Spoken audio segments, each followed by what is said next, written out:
Thank you for joining us this morning. Welcome to the OASFA Financial Aid 201 webinar. I'm Maura Lee Keller and one of the chairs of the OASFA Outreach Committee, and we thank you for joining us today for the webinar. We are recording this, and this will be posted on the OASFA Counselor resource page a little later today. If you need to go back and access the recording, we will also post the PowerPoint slides if you would like to access those. We are excited today to have three great presenters from OASFA with us today. We have Melanie O'Hallock, Ed Recker, and Leanne Lemaster. They will be sharing the presentation. In terms of logistics today, we would like you to place any of your questions in the Q&A box today. If you have any other type of questions, you can put them in the chat and we'll monitor that. But questions for our presenters should be entered into the Q&A box.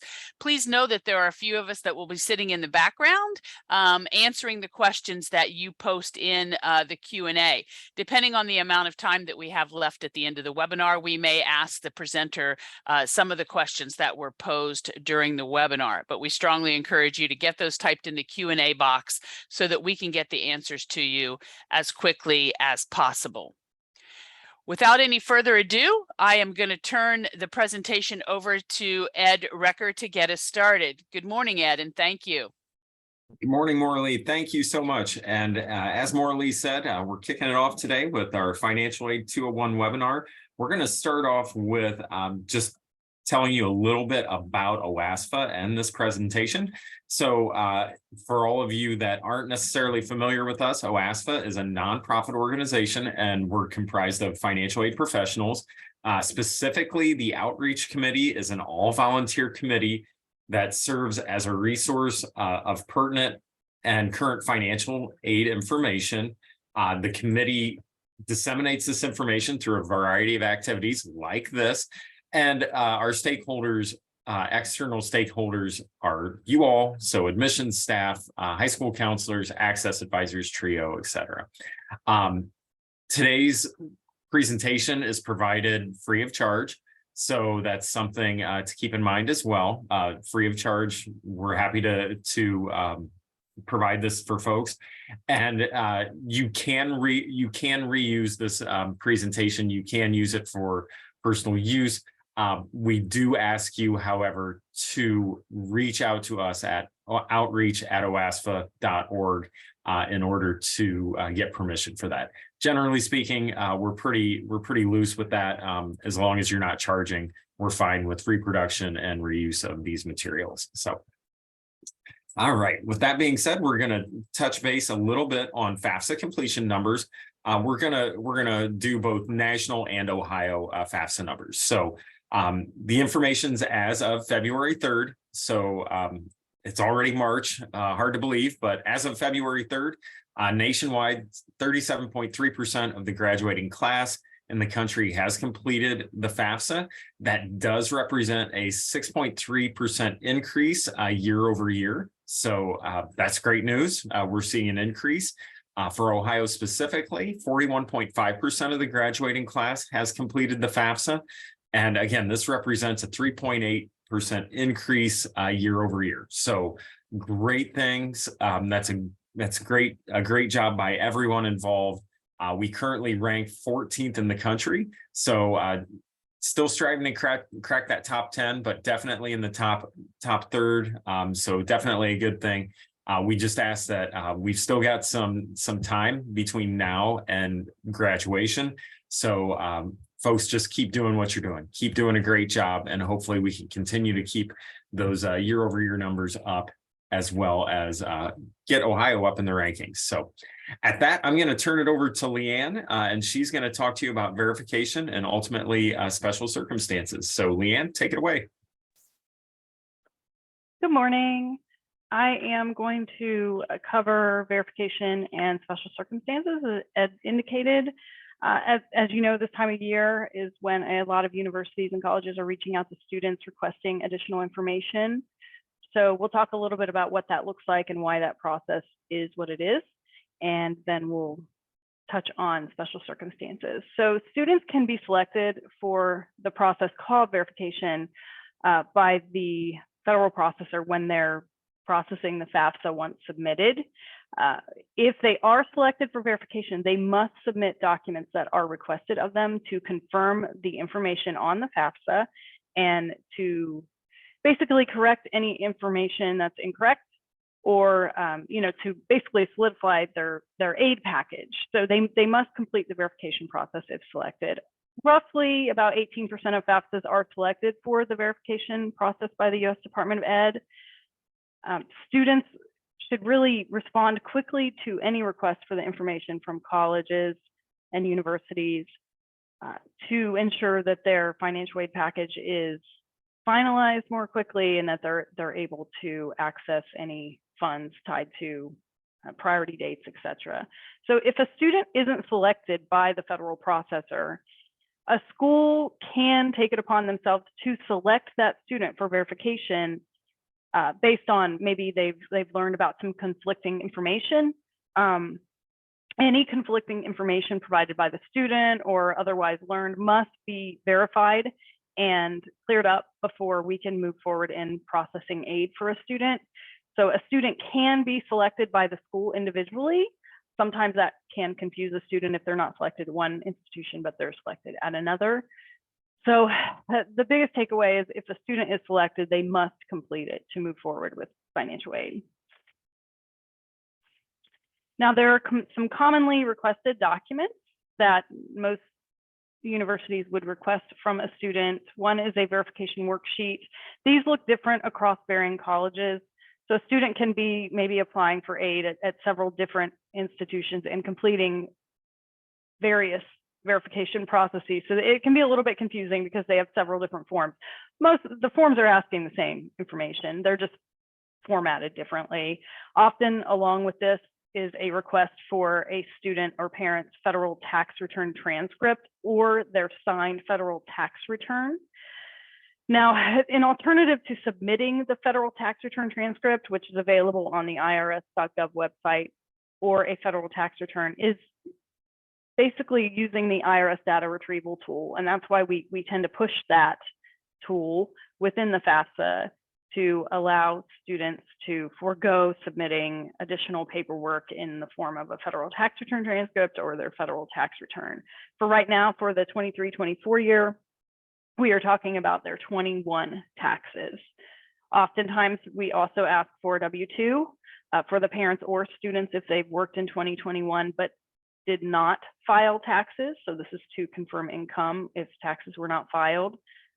We can also request a verification of non-filing letter. So if a parent or independent student indicates that they did not file 2021 taxes on the FAFSA, we can request that they provide a verification of that through a form on the irs.gov website, the 4506T, where they can request a verification of non-filing letter from the IRS and then provide it to us. Dependent students don't need to supply this typically. They can just provide us information in regard to the fact that they did not file. So here is an example of a verification worksheet. As you'll see, it's requesting basically basic demographic information, income information, marital status, things that impact a student's financial aid. And of course, these are the same questions that are on the FAFSA, right? So what we're doing is we're saying, hey, provide us with this information. We're going to compare to the FAFSA completed. We're going to update accordingly and check on in terms of income reported and make any changes necessary. So this is just one example of a verification form from an institution, but they can vary greatly in terms of the format, but the questions we ask are all the same. We do ask for number in college. You don't want to include parents who are attending college at that specific time. And then we will also ask for tax filing status or W-2 information. So this is, it's almost like FAFSA on paper, an abbreviated FAFSA on paper in a way, just to kind of compare info.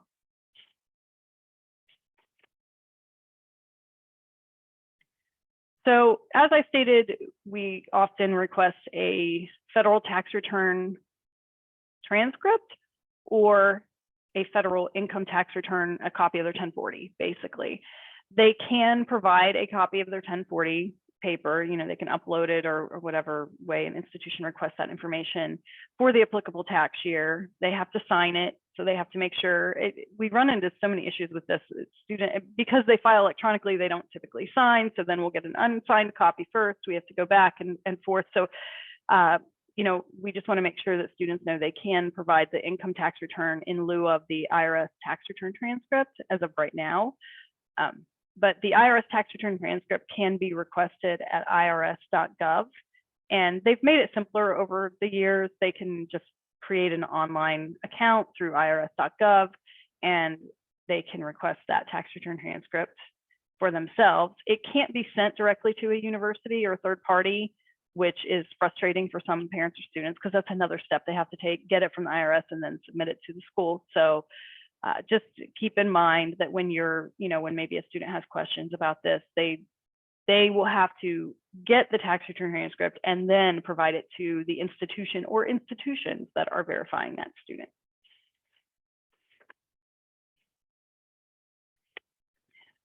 Verification. In terms of how folks feel about this, they don't like it, right? I mean, they wonder why they have to provide additional information on top of the other information they already provided.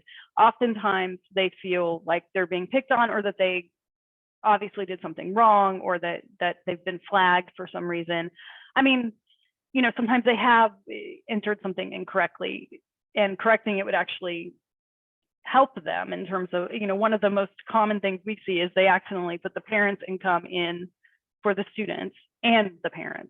So, I mean, these are things that if remedied could actually help the student, but oftentimes families feel like they're being picked on when they are required to complete verification.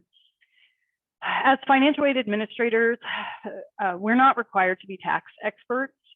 However, we do have to understand when a student or parent is required to file taxes and when they are not. And oftentimes we may have to go back to a parent and indicate that, hey, your tax return must be amended before we can move forward with verification. Sometimes this creates confusion and of course makes someone upset. But unfortunately, those are the types of things that we have to address before we can complete verification. So it's not uncommon that occurs, but we are not tax experts in the way that we can decipher, complex tax issues. So we would refer someone to their financial advisor. We do have the authority to request that student or parent file a tax return or amend their existing tax return before we will move forward with financial aid eligibility. So like I said, that sometimes that does become a sticking point for families or students when they don't understand kind of why or the how we are able to do that, but it happens. So keep that in mind. So I'm sure as counselors, we run into special circumstances with students and families quite often. So if anything, special circumstances, anything that exists that cannot be explained or documented on the FAFSA. So the most common examples are a loss of income or wages, maybe some unemployment compensation, untaxed income or benefits. So a parent was receiving child support for a student, however, that ended in the tax year in which they put on the FAFSA. So their financial situation looks different now.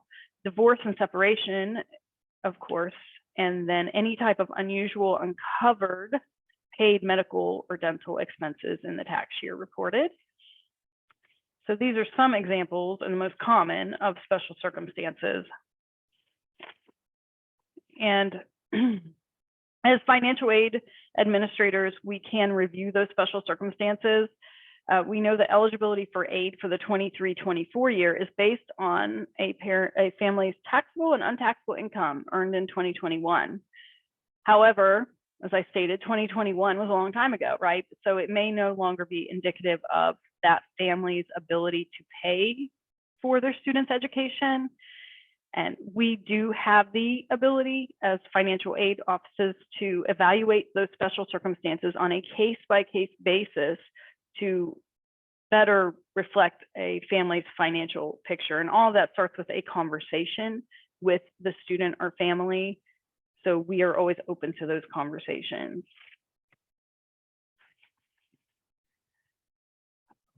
what I do want to say is students must submit the FAFSA as directed with the 2021 income for the 23-24 year. Oftentimes they want to circumvent that call and just kind of start from the top with their new situation. But however, we must start with what was actually the case for 2021, and then we can work with students and families to address their special circumstances. Students will be asked to provide documentation, and it may include a narrative of the circumstance and documentation as to that circumstance, such as their termination letter, their last pay stub, their expected or estimated 2023 or 2022 parent or student income, or anticipated income for that matter.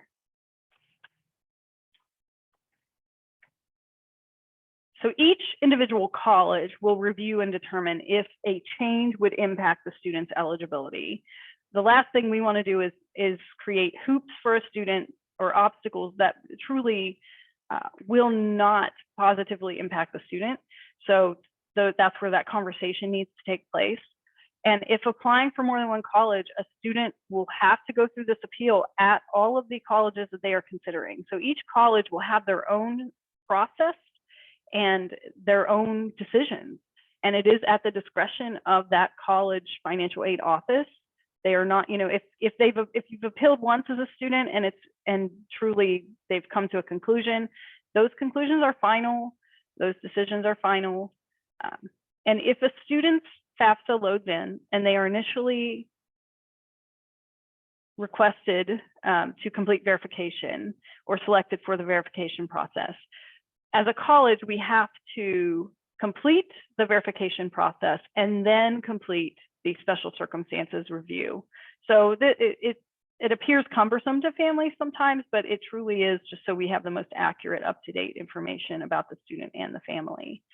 Now, we've seen an increase in this in special circumstances in the last couple of years, obviously due to COVID. So we are preparing for that same circumstance and already seeing it for the 23-24 year. So it means that it takes time.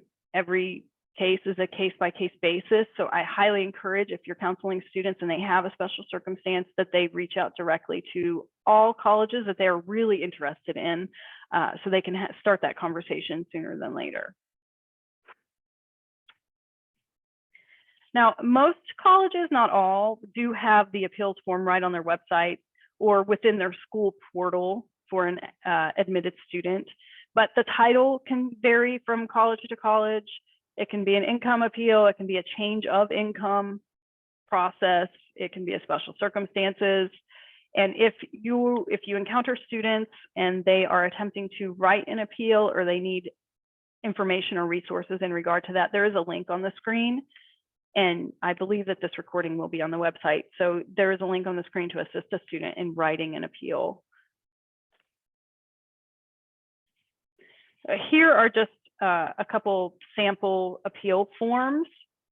And, once again, they look different, but they're kind of asking for the same information, right? They want to know what's happened, what's different, what does your life look like now versus what you reported in 2021. So this is always a good start. I encourage a conversation first and then the form, but if a university has a form available to a student online and they want to start there, they can very well do so. Here's just a couple more appeals. As you can see, they vary greatly, but at the end of the day, right here, it looks like UC indicates that you should speak with staff about the situation first. So I do believe that, universities kind of start at different places, but oftentimes a conversation is a good place to start. Okay, I'm going to turn this back over to Ed. Thank you. All right. Thanks so much, Leanne. Yeah, we're going to transition to financial aid offers and hopefully help you all down this path of what can be a bit of a confusing subject. So before I get started, gang, the proper terminology is financial aid offers. Old habits die hard. So I do apologize if I call them award letters or aid letters or whatever. So as I said, old habits die hard, my apologies, but the proper terminology really is financial aid offers. And what are those exactly? So it's an overview provided by each college listed on the FAFSA and at which the student's been accepted. So if the student puts it on the FAFSA but doesn't apply or wasn't accepted to that college or university, odds are they're not going to get anything. It can be provided about the same time as the acceptance letter is, the admissions acceptance letter is, but this timing really can vary from college to college. So keep that in mind as well. I mean, so the timing, and I think that's one of the things that's a little bit confusing and cumbersome as well, is that the timing on these is all across the board. Some schools will get them out as quickly as possible, sometimes as early as October and November. Others may wait until March or April. It may depend on what the university's timing is. And also just a plug for our financial aid professionals to give them a little bit of latitude. Oftentimes, this is out of the hands of the financial aid professionals. So state institutions, they oftentimes have to wait on their board of trustees. They have to know what state share of instruction is, all of these things that are out of their control before they can send out those offers. So, but long story short, timing really does vary. A couple of things that can or should be included. So cost of attendance is a big one. This should be the holistic cost to attend that college or university for 1 year. This is one of those things that cost of attendance is never standard from school to school, but also some schools, although there's been a big push to not only make sure that costs are on there, but the entire cost of attendance. It shouldn't be just direct costs. So it shouldn't be things that the school just bills. It should be everything. Again, helping you all and the students to be able to make a good apples to apples comparison. And then the one thing that is ultimately always included is the financial aid the student can expect to receive.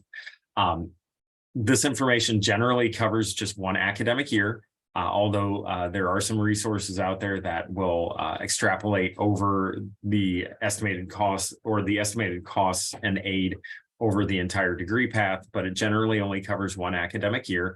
And these offers can be mailed, emailed, or provided via the college's self-serve portal. Generally speaking, for first-time students, they will mail it. Depending on the institution after that, it can be any of those three. So lots of different options there.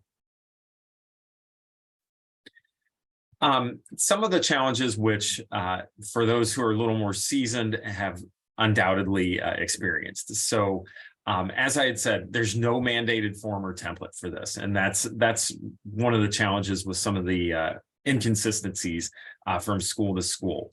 And not all schools list total costs or break out the cost components. So again, these are things that there's a big push to make sure that costs and that breakout are included on an offer, but we're not quite there yet. The other thing is just something that we can't necessarily get away from, which is financial aid jargon or terminology that's used. It can be confusing. I've always said financial aid folks have a language there all their own. And I think you could say that about really any industry. But financial aid folks, we kind of make assumptions sometimes. So that jargon and terminology is being used. I mean, if you ask the average person what SEOG is, they're not going to know what the heck it is, but a financial aid person will say, oh, supplemental educational opportunity grant. So some of those things as well. And then not all schools categorize aid by type. So we're going to go through some examples in just a little bit. But some offers will break it down based on gift aid, loans, etc. Some don't.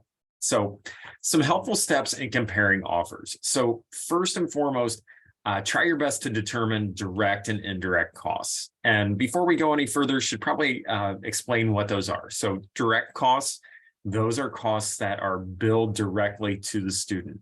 Some of them are pretty straightforward. I mean, they're exactly what you think. Tuition and fees, housing and meal plan. Those types of things are direct costs because the student's going to get a bill from the university for those.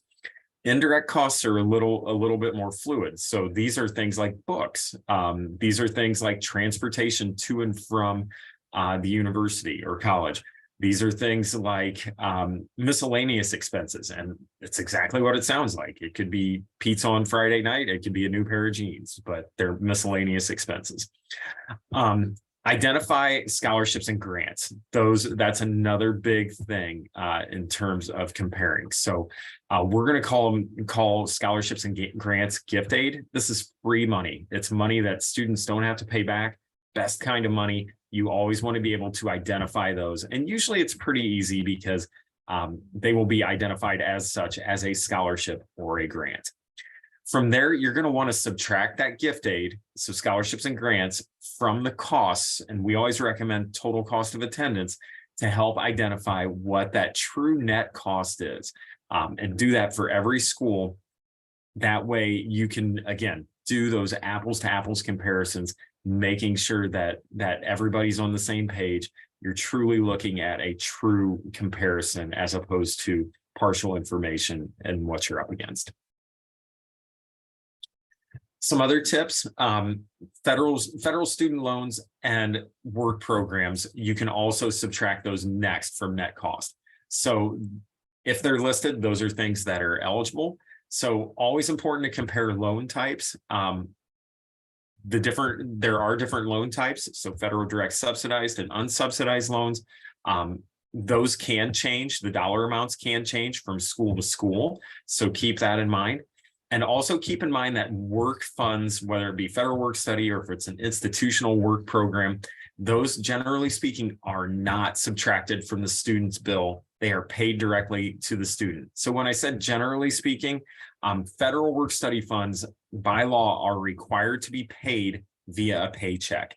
So those will never be directly applied to the student's account. Depending on the institution, they may apply institutional work funds to an account, but that's something that the student is definitely going to want to ask the financial aid office at that school. Last piece on this is, and we feel it's really important when it comes to federal Parent Plus loans and private loans. We strongly recommend that, especially when comparing award offers, aid offers. See, I did it. Aid offers. We strongly encourage that you don't subtract those. You can kind of notate it, but don't subtract them. The reason being is some schools will list those on an offer, some won't. But the truth is that both require an additional application and a credit check to determine eligibility, and both are available at all Title IV eligible schools. So again, keep that in mind, that if you see it on one, or if a student sees it on one, know that they're eligible for those types of loans at every institution. So that's why we recommend, as you're doing this comparison, don't subtract them. Make a notation if that's an option that they may need, but the eligibility is pretty much blanket. So some other things to consider and some questions that students should be asking the financial aid office. First and foremost, which financial aid listed is renewable? Super important as students look at not just year one, but holistically years 2 and beyond. Is the tuition frozen, or will the tuition increase each year?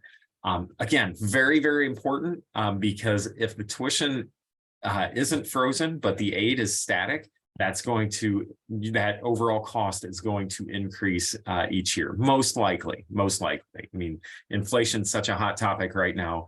I think we can probably say that with some measure of confidence, but just a good question to ask. And a lot of schools are instituting tuition freezes, or at least the tuition will be what it is in, say, what it is year one, it'll be that same in year 4. So will the financial aid change if my enrollment status changes? And what this means is, okay, if if something happens and I have to drop classes and all of a sudden now I'm only taking 6 credit hours as opposed to 15, does that change my aid? So not necessarily something that students are probably thinking about top of mind, at least on the front end, but something to keep in the back of their mind. And then will the financial aid change if I change my housing or meal options? So again, a really important question to ask, especially if students are looking, they first identify as living on campus, but then they think they might move off campus or commute, things of that nature. Some schools have institutional aid that is based on kind of a holistic cost. So again, that's going to be dependent on student budget, direct costs, things of that nature. A good thing to ask up front just to make sure. And then a couple of more questions that folks should consider asking. Will the estimated financial aid decrease if the student is offered an external scholarship? So again, fantastic question to ask. Sometimes it will reduce institutional aid. So if the student is getting a grant from the college or university, it might reduce their institutional aid. Again, really good question to ask. And then, we've talked a lot about work study already. But some other elements. Is the job guaranteed? If work study is listed on the offer, do they have to find the job on their own, or does the school essentially just grant them a job? How many hours are they going to get a week? And kind of along those lines, is it even feasible to earn the award that they've been granted? And then what's the pay rate? I know that's always a topic of conversation. How much is it? I can tell you that they're required to pay at least minimum wage, but it's always good to know. And there may be offices on campus, departments on campus that pay more than others. So a good question to ask.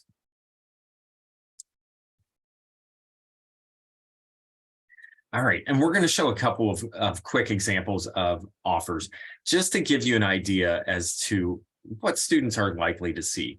And in this first sample, and I'm going to try to point out some positives, definitely some positives, maybe some things to improve. This first letter really is a nice letter. So we talked about estimated cost of attendance. They clearly have it labeled as such in its own box, and they have it broken out. So exactly, okay, what's my total? How much am I looking at for fall? How much am I looking at for spring? So definitely a good thing. Similar with grants and scholarships. So they've broken out that free money and put it in its own bucket. So again, same way they show the total, but then they also show fall and spring.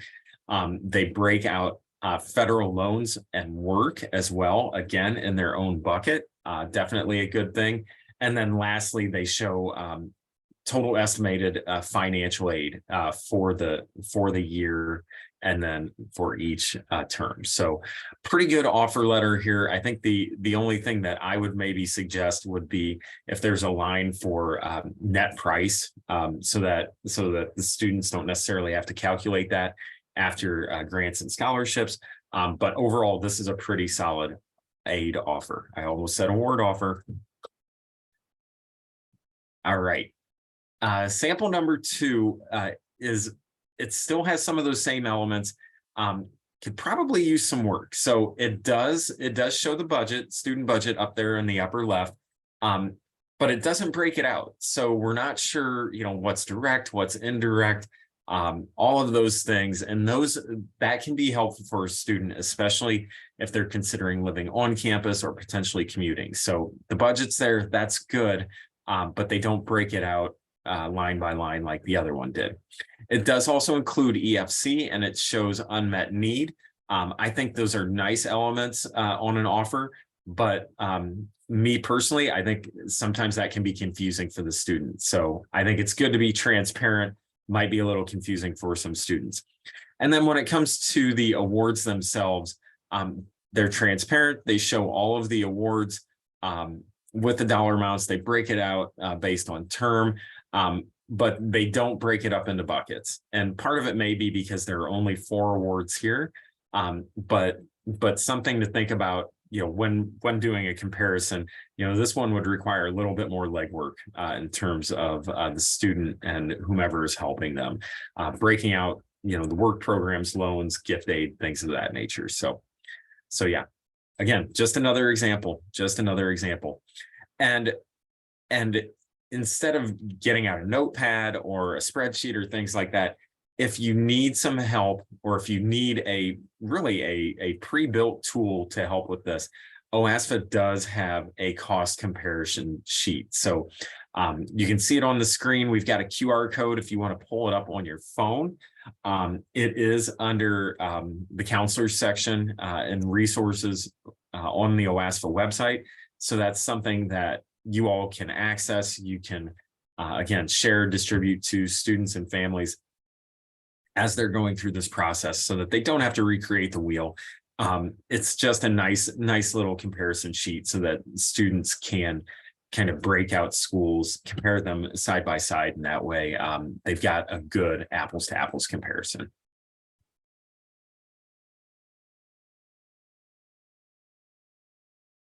All right, and at that, I'm going to turn it over to Melanie, and she's going to go through key terms and loan information. Mel, take it away.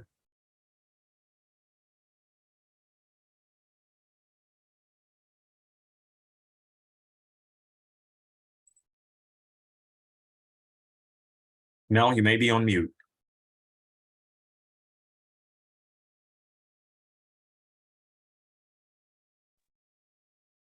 Okay, did it work this time?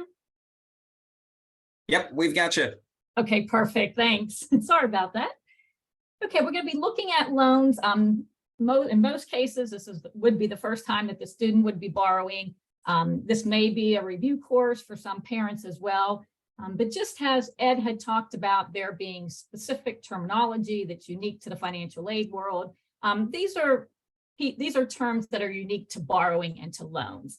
So we're going to go ahead and take just a few minutes to define those because they are very important, and we'll talk about each of them as we go through some of the slides a little bit later. Again, you may be familiar, you may not. We talked about the interest rate. That's the rate charged to borrow the money. That's the cost of borrowing. And of course, the higher the interest rate, then the higher the total cost of the loan. So that's probably the easiest one. Then we take a look at interest capitalization. And interest capitalization occurs when there's unpaid interest that is added to the principal amount of the loan, thereby increasing the principal amount of the loan by the amount of that interest that got added.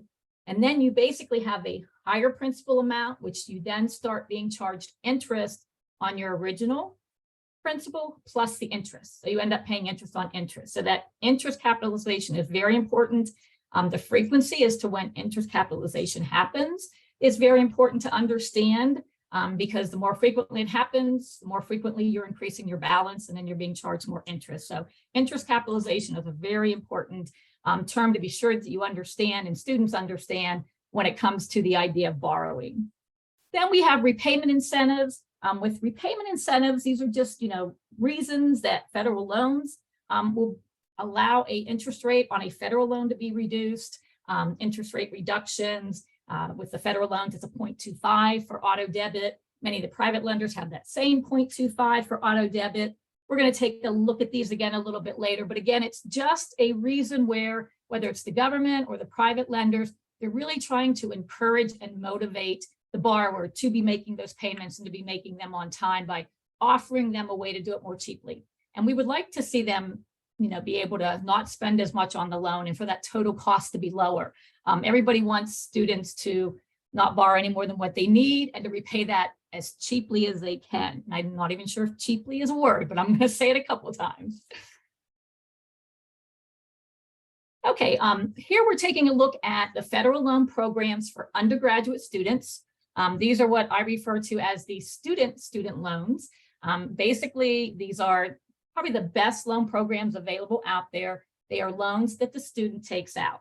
And Ed had already showed you when he walked through those aid offer examples of where that direct sub and unsubsidized loans fit in after grant and scholarships, probably after work, but before those other ones he said, make sure you subtract out if they're there. So these are the ones that are on there and they kind of stay there. So it's the direct subsidized and a direct unsubsidized student loan. The borrower, when we talk about a direct subsidized loan, the student has to show eligibility for a direct subsidized loan. And you can see there on the slide, it talks about demonstrating financial need. When you talk with students, they say, yeah, I need that loan. It goes back to the formula that we're all pretty familiar with at this point. Basically cost of attendance minus the EFC, minus any other financial aid. What's left at the bottom of that, that's the student's financial need. So if there's a positive number there, then they do have eligibility for these direct subsidized loan. We're going to take a look at limits that are on the direct subsidized loan in just a second, but it's great if they demonstrate that eligibility and they demonstrate need, because during certain key periods of time, whether it's while they're in school at least half time, during the 6-month grace period after they leave school, drop below half time, or graduate, called a grace period, and during any eligible deferment period, basically a subsidized Stafford loan is interest-free for them. Okay, there's still interest being charged, but the government's picking up the tab. So the taxpayers are picking up the tab, but the student does not, during those key periods of time, they are not responsible for any interest on direct subsidized loan until 6 months after they graduate, when they go into repayment, and then they pay principal and interest. The unsubsidized loan is different. This is the newer of the two programs, even though it's been around for some time. It is available to both undergraduate and graduate students. The subsidized is only for undergraduate students. Students not required to show any type of financial need. So if you hear someone say, I can guarantee you that I can get that student some type of financial aid. Well, the FAFSA is required for federal loans because federal loans are federal financial aid. They're not the type of financial aid that we'd like to have the most of. That would be the free money, but they are financial aid. So basically, when they created the direct unsubsidized loan, they wanted any student who wanted to borrow and needed to borrow to basically give them an opportunity and kind of empower them to have a program to tap into. Before this was created, there were many students who could never borrow a student loan. Okay, payments are not required on the direct unsubsidized loan because the student doesn't technically demonstrate financial need. There's no interest subsidy by the federal government. So pretty much any point in time, you see there on the slide, grace period, while they're in school, during eligible deferments, they're always responsible for that interest. They're never required to pay it, but it's going to sit out there, and guess what? It's going to accrue. And then at some point in time, that accrued interest, what's going to happen? It's going to be capitalized. So again, anytime they can pay interest, even when they're not required, that's really the best thing for them to do to keep their cost of borrowing as low as possible. Okay, here's some more detail on those loans that are borrowed by the student. I mentioned that we would take a look at the amounts there on the right-hand side.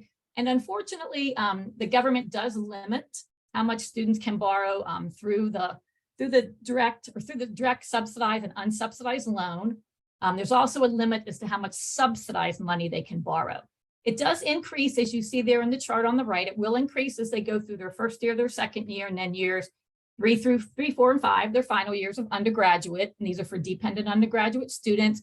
You can see that the maximum is the annual maximum, $5,500 their first year. But then you'll see in parentheses, it shows a maximum of $3,500 in subsidized and then $2,000, but it looks like we lost a 0 on the $2,000, so we'll fix that.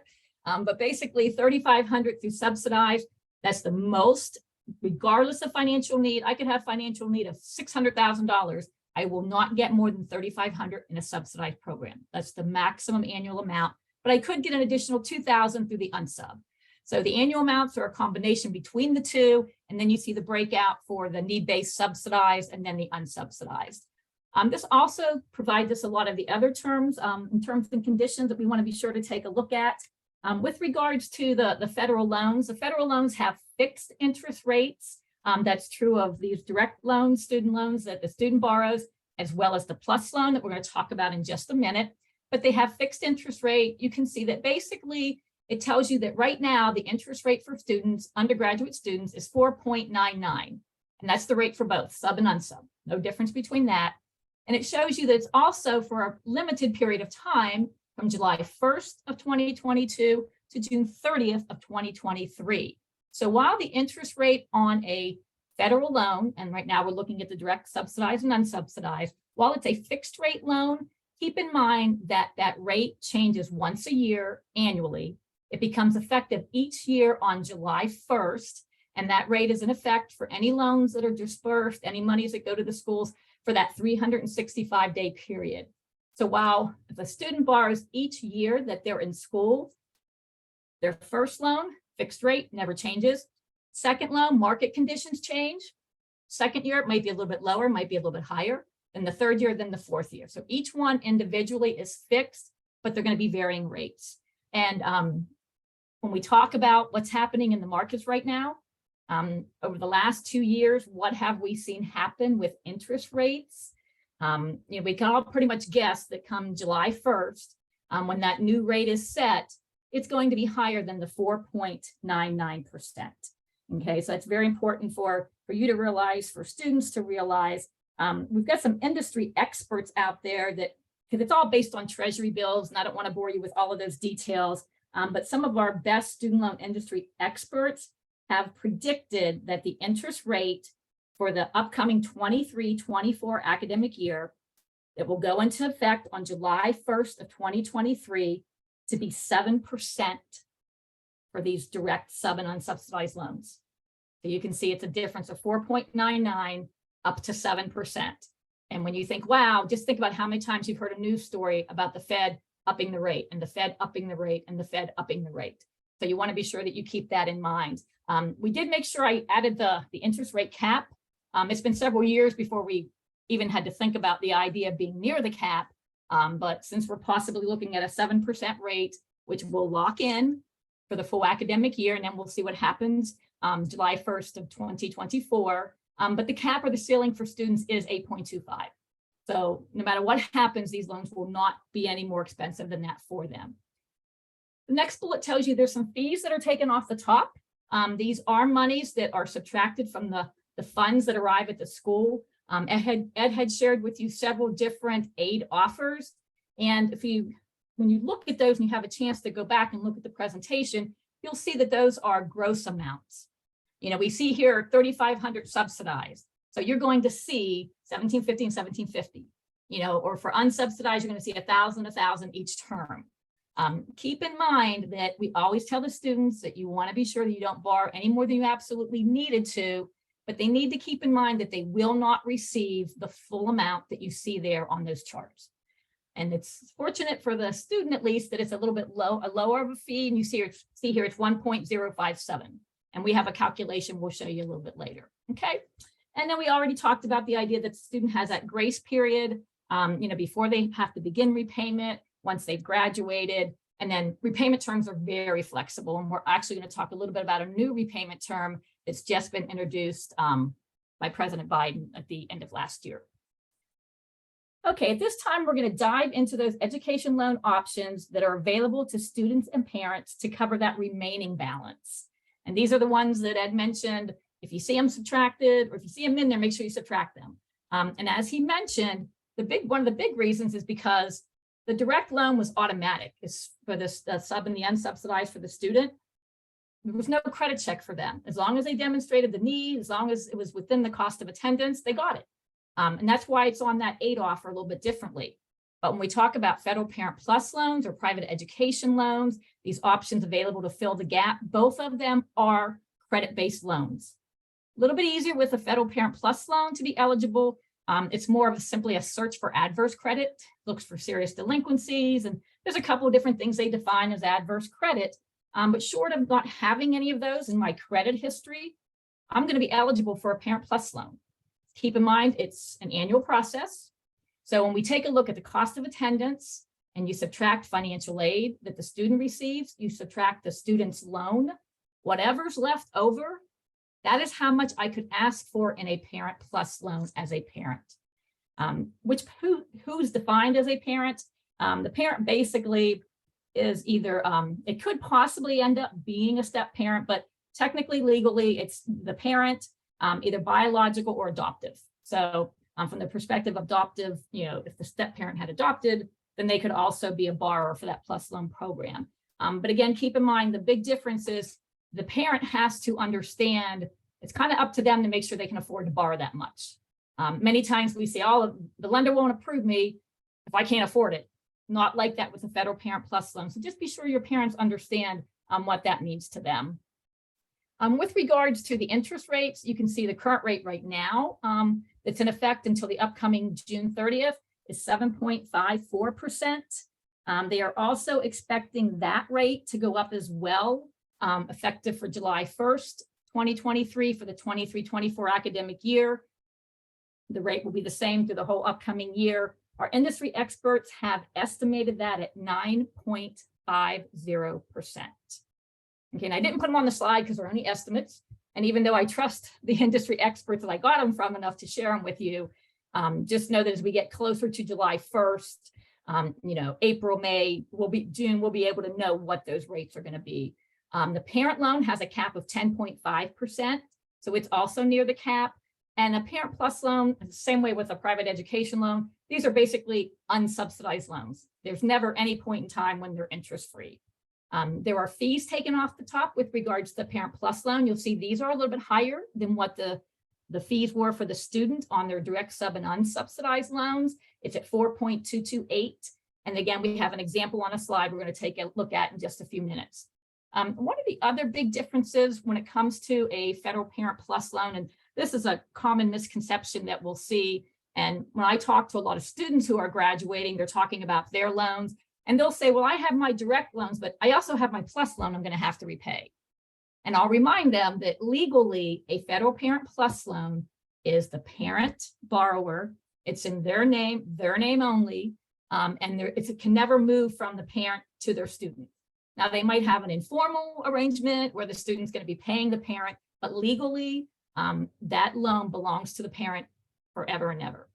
With a private education loan, these are loans that are issued by non-federal lenders, and the slide shows you like banks and credit unions and state agencies. Again, in most cases with a private education loan, there's some other ones out there, but the majority of students, when it gets to the private education loans, the student is the borrower. Okay, oftentimes a lender cannot require a cosigner, but when you think about credit and when we come to the private education loans, credit is a true look at their ability to make payments, to be able to make those payments. Okay, so they're going to sit down and say, they're not leaving it up to the student to figure out, just like with any other type of credit that you get from a financial institution, from a bank. They're going to take a look at your history, and they're going to take a look at a lot of different things and a lot of different pieces. And they're going to determine how much, first of all, that the student could afford to repay. And keeping in mind, you're thinking of a high school student, they have very little credit. They have a very thin credit file.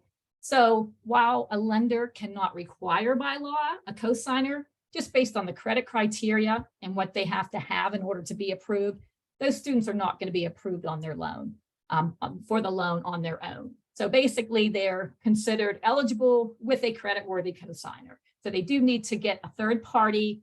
Lots of times it's a parent, but not always. You may be surprised at the number of cosigners we have that are not parents.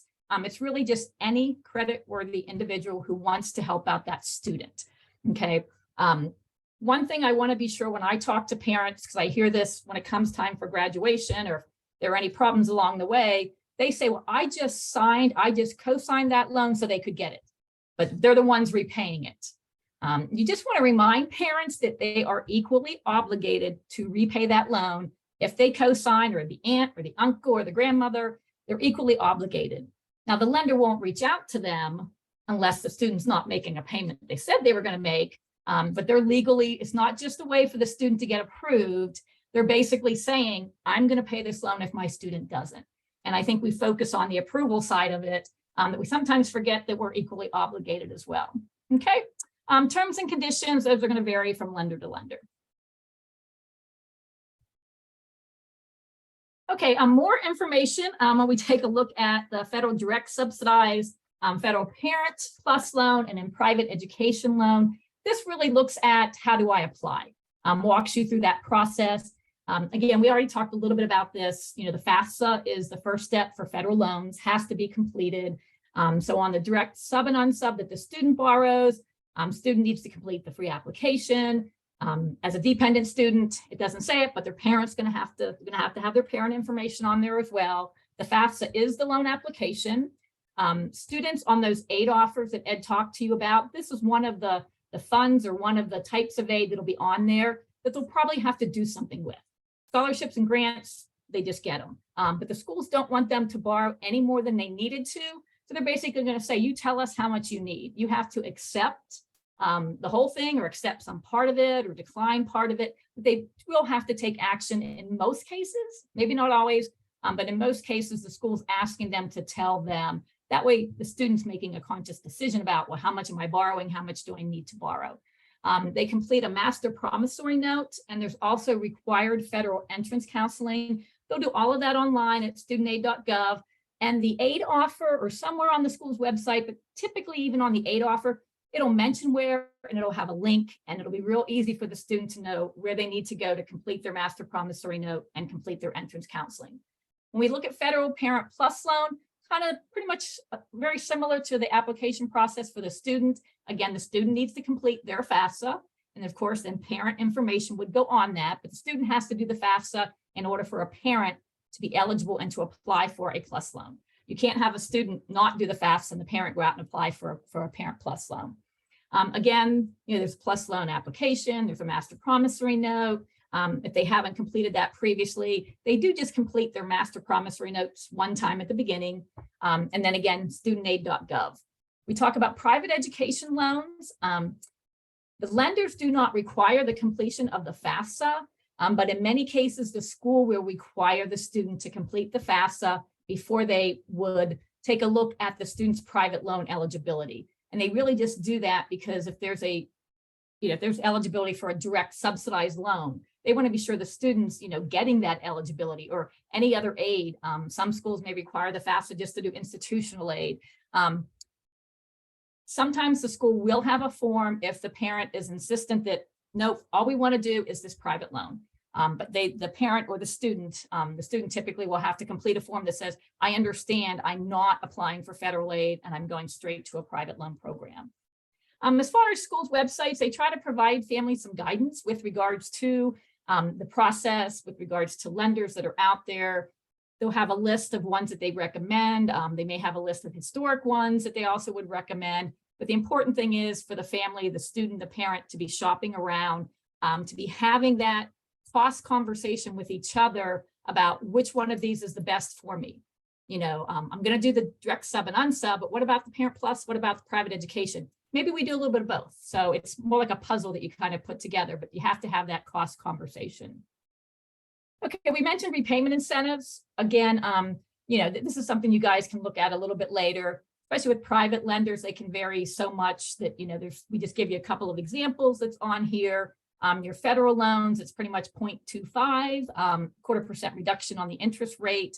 It can be a little bit different depending upon the servicer as to how that's handled. And then also for a federal direct subsidized, it talks about the public service loan forgiveness, which is also basically a repayment incentive. And again, all the details for all of these federal programs is always on your studentaid.gov. Okay, I mentioned that there were going to be fees, and we would take a look at an example of how that all basically works out. Well, we're looking at across the top, those three loan types we've been talking about, the federal direct subsidized or unsubsidized loan. And what we've put here is the $5,500, which is the maximum that they're eligible for through the subsidized and the unsubsidized combined the first year that they're in college. The origination fee was the 1.057. We rounded it up just a little bit. It came to 58 something. So we just went ahead and rounded it up to 59. And you can see that the student's going to receive $5,441. Now, if that student needs $5,500, they can't ask for more than $5,500, but they just have to know I've got about, $60 I got to come up with somewhere else, that I'm still going to have that balance that, that the full amount, the gross amount won't be subtracted from my bill. And sometimes the student doesn't realize it and they end up with a $59 balance because they thought their $5,500, the full amount, each term, half of that would be subtracted. So that's the important thing to keep in mind. Federal Plus loan, we're just going to do an example of $10,000 for those Federal Plus and private education loans that are options to cover that gap. The Federal Plus loan had the 4.228% fee, and you can see here again, rounding up just a little bit, $423. So you can see the difference between the fee when you're looking at what the student is borrowing, and then when you look at basically what that parent is borrowing. And again, this is on 10,000. There are many students at schools that they have eligibility of 20,000 or 25,000 annually. So just think about, the higher that requested loan amount and that approved loan amount goes to a Federal Plus loan, the more that will be taken off the top that you don't see, that you have to figure out where else I can get it from. but you're responsible for repaying it. I don't think I said that earlier. Even though the fees are taken off, you never see it, you never use it. The student on the direct sub and unsub, and then the parent on the plus, they have to repay those fees that were taken off the top and that the government kept. Private education loans, most of them have zero origination fees on the front end. So you can see here that you borrow $10,000 with a private loan, and you needed $10,000. You don't have to do the math to say, do I have to ask for more than that? How much more than I have to? You know, a lot of terms and conditions will vary between private lenders, but in most situations, I won't say there's none out there that charge a fee, and it might not change come next year. Right now, most of them do not. Okay, now we're going to take a look at student loan forgiveness. I'm sure that you guys, just like we talked about hearing interest rates going up over the last 2 years, you may have heard something about President Biden's one-time federal student loan debt relief. We're going to go ahead and go through, some of this general information fairly quickly, and then if we have time, then we'll go ahead and maybe take some questions through that Q&A, and Morley can go ahead and share those with all of us. When we talk about what's been proposed and basically what's on hold right now is that Biden's student loan debt handout, that's what some folks are calling it. Basically what it would do, it will cancel $10,000 in federal student loans for individuals that were making less than $125,000 per household, or individuals $125,000 per year, or households earning less than $250,000. I think those income amounts are on our next slide. Oops, wrong way.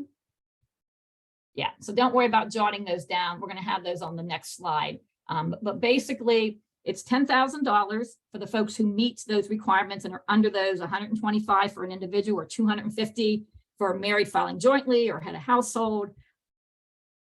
The education department, basically, just to give you an idea, estimates that the number who will end up being eligible for this is roughly 42 million borrowers. And I saw another article that said 43. So I guess if we're talking 42, what's the difference between 43? But the Supreme Court just yesterday, and I know it was all over the news last night and this morning, the Supreme Court did start hearing those oral arguments yesterday with regards to the two challenges that are out there against President Biden's proposed student loan debt relief. One of those involved two individual borrowers who felt they should have been included when they weren't, and the other are just 6 governors from states who they feel that they've been harmed, and so they basically have that suit out there and saying that they shouldn't proceed with it. Okay, as we mentioned, those amounts that are there. Less than $125,000 if filing for single, or if are married filing separately. And then basically for married filing jointly, had a household, you're looking at the $250,000. Private loans are not a part of this at all. These are only the federal loans. And I don't think I mentioned on the last slide, it tells us it only applies to loan balances prior to June 30th of 2022. So when this all started getting talked about last spring, some folks like, I'm going to go out and borrow so I can get forgiveness. If they had borrowed after June 30th, they're not eligible for the forgiveness. So that's a key date when it comes to the forgiveness that President Biden has proposed and has put out there. The Bipartisan Congressional Budget Office has actually estimated a cost to taxpayers of about $400 billion. Again, $400 billion over the next 3 years. And I was listening to some of the testimony, and it's funny because, some of the justices were saying, this is like way too much. It's enormous. And rather than saying 400 billion, they were saying, $500 billion. So just the idea that using the T word and saying trillion made it sound like it was so much more than just the 400 billion, but it is a significant investment out there. Okay, the next thing we're going to take a look at is an income-driven repayment. And this basically was put out there at the end of the year. It has to go through all the official channels to get approved, but it seems like this will go through the process. This is a new income-based repayment plan, and it basically just revises an existing plan that's already out there. Okay, so basically what's going to be happening is that borrowers with this revised plan, they're going to pay less of their discretionary income for a shorter period of time before the loan is forgiven. Okay, so I'm paying less, and I'm also paying a shorter period of time, and then my loans will be forgiven. Undergraduate borrowers would pay 5% of their income, and that's down from the current plan that has 10%. And also it will increase to, a lot of the things with the federal loans will involve the poverty level. And so basically they look at in excess of 225% of the poverty level, which right now is 33,000. And that's the proposed, and currently it's only 157 or 150%. So basically they're trying to make it cheaper as far as a repayment option. They're trying to minimize or reduce the cost that borrowers are paying by putting this new plan out there. For example, an undergraduate who borrowed $12,000 or less, they pay 5% of their discretionary income for 10 years, and then their loans are forgiven. So, you know, it'll happen a lot more faster than on some of the former repayment plans that we had. The other nice thing about the new proposed plan is we talked about interest capitalization. And as you can see here, basically, there will be no interest capitalization. So if they don't cover with their payment the entire interest that is charged for the month, you can see here that basically what isn't covered by their payment just kind of goes away.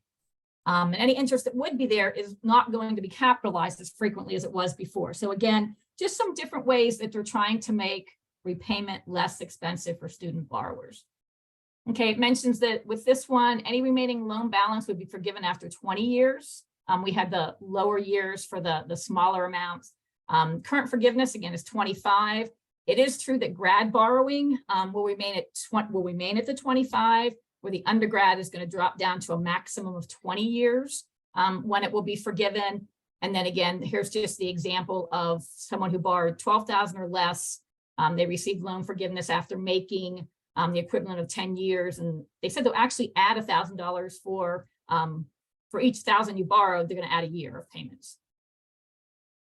Okay, this is the one that's been around for a while, public service loan forgiveness. And you know, not a lot has changed since some of the changes they made early on through the pandemic. So we're just going to kind of skip through that one. And there's more about the public service loan forgiveness. They tried to make some changes that makes it a little bit easier to follow the rules because folks were making payments, but because they weren't in the right loan program or they weren't in the right repayment type program, they weren't receiving it, even though they were making the payments as they should have. So again, just some good changes to help get that public service loan forgiveness on those federal loans. And I'm going to go ahead and turn it back to Ed. All right. Thanks so much, Mel. Yeah, and we're nearing the end, gang. We're just going to cover some resources to hopefully help you all and your students and families with financial aid and the financial aid process.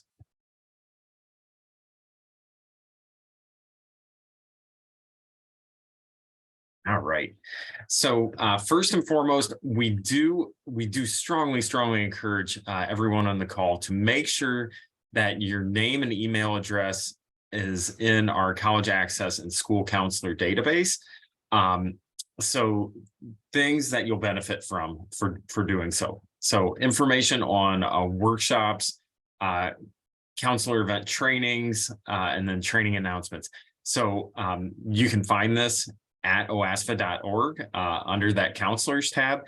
And gang, we really do strongly encourage you to do so. It just helps us to keep you all in the know in what's going on. And I know, you know, we've touched on some of it today, but just know that there are more changes coming within the federal student aid system. So again, I had just referenced this, oasfa.org /counselors. So lots of great resources out here. This is where you'll be able to find the PowerPoint for today's presentation. You'll be able to find a recording. And as you can see, there are other great webinars and resources out there for you all to leverage and utilize. We try our best to keep it up to date. We try our best to make sure everything's relevant so that it's helpful for you and your students and your families. Another thing we have out there is a FAFSA priority deadline spreadsheet for Ohio schools. So we do update this annually. What we try to do is to solicit our member institutions to get priority deadlines so that it's easier for you all to reference it as opposed to maybe going to the school's website, trying to find it.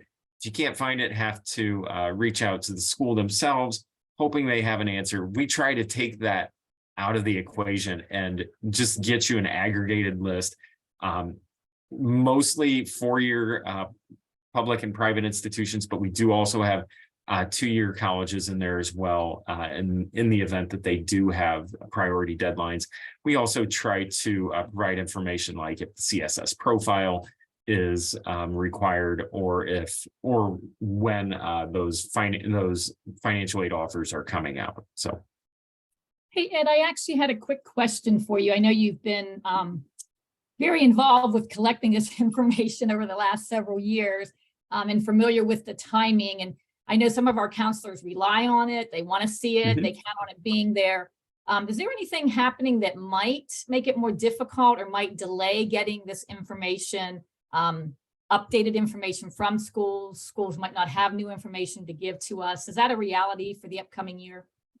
yeah, I think that's a good question, Mel.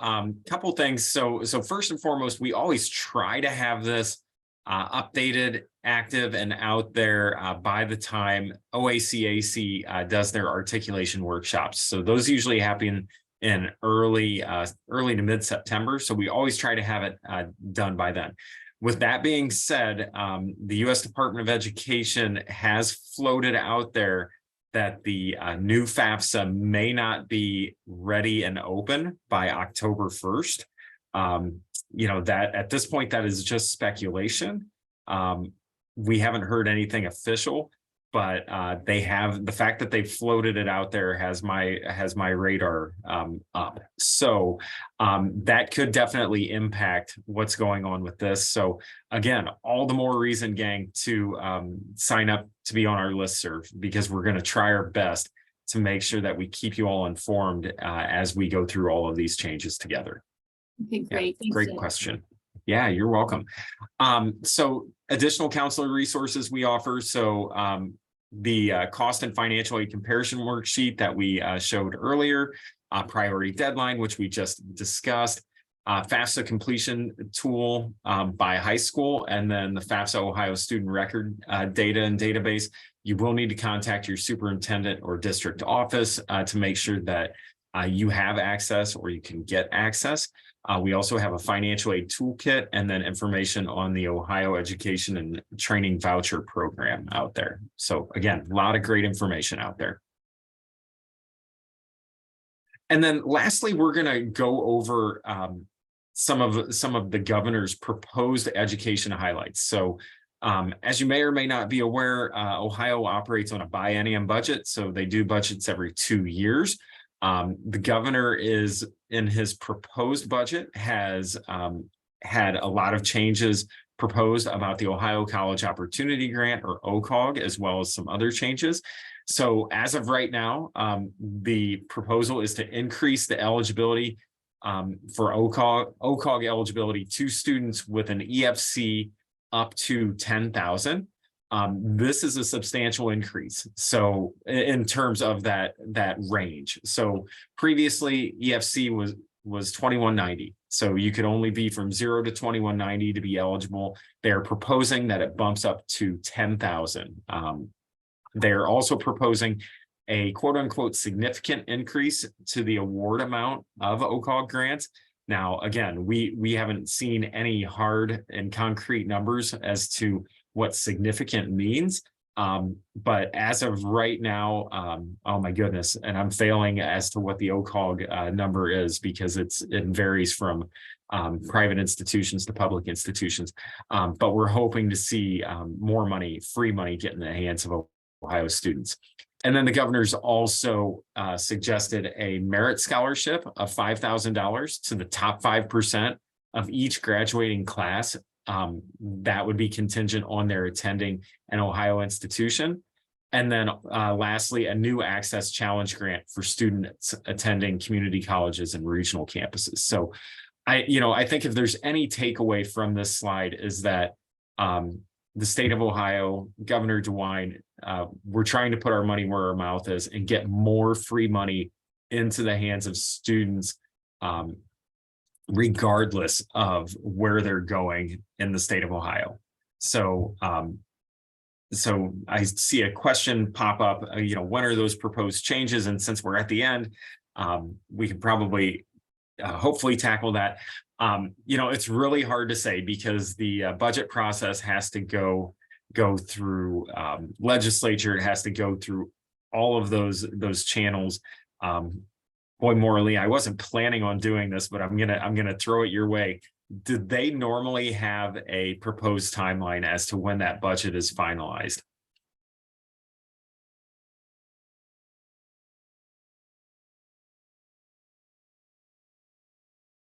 I'm hearing nothing.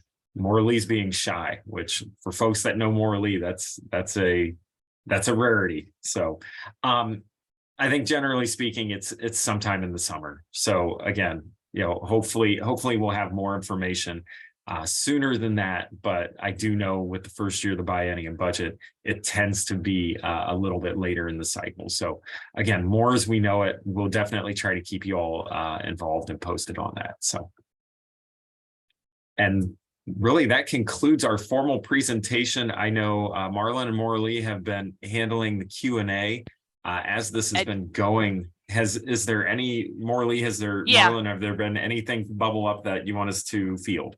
Yeah, we'll address a couple questions. Number one, the budget deadline is June 30th. So the state legislature does have to pass the new biennial budget by June 30th. So if any of those proposed programs are kept in the budget, we will know more by July 1st. What date those programs are effective will also be determined by July 30th. So whether they will go into effect, for example, that top 5% scholarship, will it go into effect for the class of 24 or 25? I mean, those will be determined by the budget. In general, just to remind folks, this was and is being recorded and will be posted up on the counselor page on the OASFA website. So you'll be able to access the recording, and we'll also post the PowerPoint deck there for you to access. The main type of questions that came up, people were wanting to know because they've been hearing a lot about changes that are coming, right? And this webinar was definitely targeted towards working with your students right now on verification and special circumstances and award letters, because it's that season. OASFA will next year do a lot of training for school counselors. There are major changes coming. The entire FAFSA process is going to change for 24-25. All we can do is strongly encourage you, like Ed said, get your name in the database so that when we begin to put out notifications for webinar trainings, and we suspect that the outreach committee will do a series of in-person workshops around the state in the fall that will focus on training for the brand new FAFSA. So please, please, please get yourself in that database. And if you see any opportunities offered anywhere about training for the 24-25 FAFSA, we cannot encourage you enough to take advantage of any training opportunities that will be available to you. So those were the main type of questions. We appreciate everybody joining us today. We wish you the best of luck as you finish out with the class of 2023 and get them all, get all their financial aid, get their award letters in, get them squared away and ready to attend their institution of their choice next fall. So again, thank you for joining us. And yes. I just wanted to mention real quick, you're talking about training opportunities. Anybody who's going to the OAC-AC conference, there is a session, Big FAFSA Changes Are Coming, Are You Ready? And that is on Monday, March the 13th from 4:45 p.m. until 5:30 p.m. So I wanted to mention that way. Great. Yes, thank you. Oh, absolutely. Thanks. Thank you. And we did see a last minute question pop in about, can undocumented youth get financial aid? In terms of federal financial aid, undocumented youth are not eligible. They may be eligible for merit-based aid at any particular institution that has that available for students with an undocumented status. So that will certainly vary from college to college, but indeed they are not eligible for any of the federal aid programs, student loans, Pell Grants, or anything like that at this point. With that, that concludes all of our questions. Thank you for joining us today, and good luck with the rest of your school year.